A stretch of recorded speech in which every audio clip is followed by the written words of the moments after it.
आज ही तविल का दिक्कत है।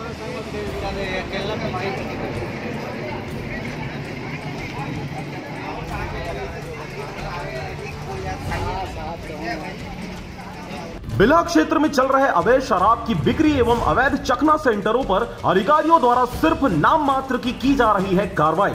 खबर है बिलासपुर जिला के बिल्हा क्षेत्र का, जहां पर बिल्हा आबकारी अधिकारी आशीष सिंह नहीं लगा पा रहे अवैध शराब की बिक्री एवं चखना सेंटरों पर रोक। कार्रवाई के नाम पर सिर्फ और सिर्फ खाना पूर्ति। आपको बता दें कि बिल्हा क्षेत्र में अवैध शराब की बिक्री जोरों पर चल रही है। साथ ही हर जगह चौक चौराहों पर लगातार क्षेत्र के 90% गांव में शराब पिलाना, शराब पीने एवं शराब पीने के सामग्री परोसा जा रहा है, जिस पर अधिकारियों द्वारा कार्रवाई एक बार कर दोबारा झांक कर नहीं देखा जाता, जिसके चलते क्षेत्र में सभी गांव बाजार तथा जगह जगह पर अवैध शराब बिक्री करने और कराने वालों के हौसले बुलंद हो चुके हैं, जिस पर अधिकारियों का कोई दबाव नहीं रहता। क्षेत्र में कई जगहों पर कच्ची शराब जोरों से तैयार कर बिक्री भी किया जा रहा है, जिसके नाम से अधिकारियों को अवगत कराने पर प्रार्थी खोजते हैं कि कोई शिकायत करे। जानकारी मिलने के बाद भी उन तक वे नहीं पहुंच पाते हैं, क्योंकि जो कच्ची शराब बनाकर भेजते हैं उनसे अधिकारियों का सबसे ज्यादा साठगांठ रहता है।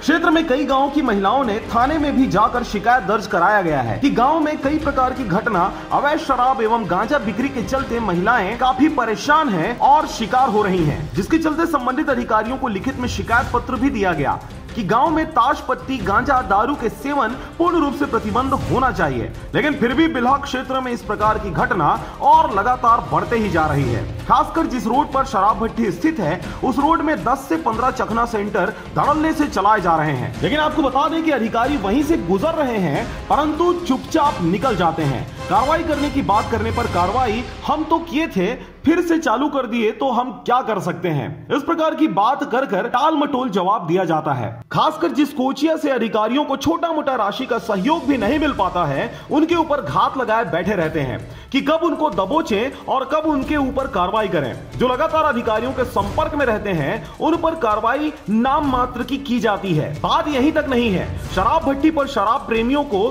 शराब लेने जाने पर कई प्रकार के नियम कानूनों का हवाला देते हैं। 10 से 15 दिन तक 4 से 5 पाव बेचने का आदेश दिया जाता है, तो कुछ दिन बाद 10 पाव, फिर कुछ दिन बाद 25 पाव तक एक व्यक्ति को देने का नियम बनाते हैं। लेकिन वहीं कुछ कोचिए जो शराब धड़ल्ले से अवैध रूप से बिक्री करता है उनको 10 मिनट के अंदर 100 से 200 पाव कैसे मिल जाता है, यह सोचनीय विषय है। और इस प्रकार के करतूत अधिकारियों की नजर में नहीं आता, क्योंकि उनसे महीने में मोटी रकम वसूल की जाती है। जब मामला ज्यादा ही आगे बढ़ता है तब नाम मात्र की कार्रवाई दिखाकर लोगों में दहशत का माहौल बनाया जाता है। बहरहाल सारी जानकारी क्षेत्रीय पीड़ितों के द्वारा दी गई है। वही अब देखने वाली बात होगी कि आगे अधिकारी इन पर लगाम कैसे लगा पाते हैं और लगा पाते हैं या फिर ऐसे ही मोटे रकम वसूलते अपनी जेबें भरते लोगों को परेशान होने के लिए शराब भट्टी के दलदल में झोंक दिया जाएगा। बिलासपुर से ब्यूरो रिपोर्ट RJ रमझाझर।